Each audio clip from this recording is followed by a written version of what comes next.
Hey everyone, so today I'm going to share with you guys how to make your own hair conditioner bars. A while ago I did a DIY shampoo bar, so go over and check out that video if you guys would like to learn how to do that. I'll link it down in the description box for you guys. Anyways, let's just get right into the recipe. So the first thing you need is a digital scale and a heat-proof container.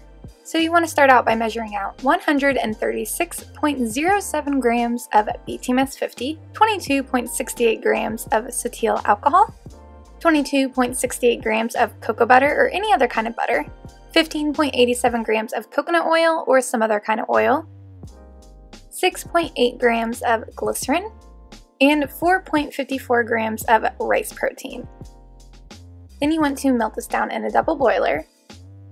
And how I created a double boiler is I just filled a saucepan up with a few inches of water and set my container in it to help melt everything down. Then once everything is melted, you want to go ahead and weigh out your cool down ingredients. So I started out by weighing 4.54 grams of veggie-keratin, 4.54 grams of panthenol, 4.54 grams of Lewicidal SF Complete, which is my preservative. Whatever preservative you have, make sure you add it in at the right percentage rate. Then I just mixed everything in to dissolve the panthenol. Then lastly, I added 2.26 grams of rosemary essential oil. Now just mix everything together to make sure everything is well combined, and then go ahead and grab your molds. I'm just using the silicone mold here. I'll link it down below so you guys can find the same exact mold, and just pour everything in your molds. So if you guys can tell, the mixture does sort of harden along the sides of the container when you pour it in, but you can just go ahead and scrape the sides and then just plop that right into the little molds. It's sort of hardened and then the rest is liquid, but it'll be okay. Everything will harden perfectly fine, so don't worry about that. And then you just want to let this cool for 24 hours. Then after 24 hours has passed, go ahead and pop your little conditioner bars out of their molds.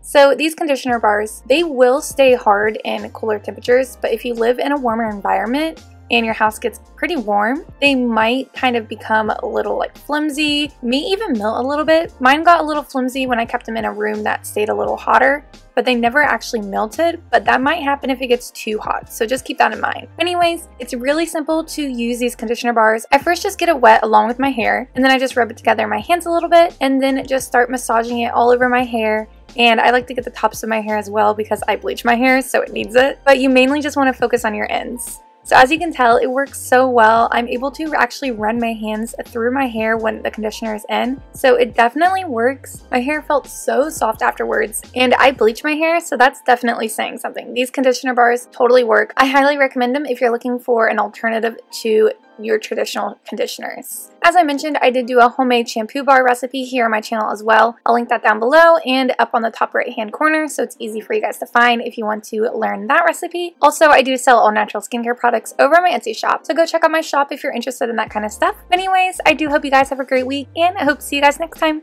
Bye! I'm stuck in the motions. I've been consumed by the wrath of time like I'm I'm shattered in this life. It's still the path that I've chosen. Because I've had a vision, now I'm on a mission to find myself with you.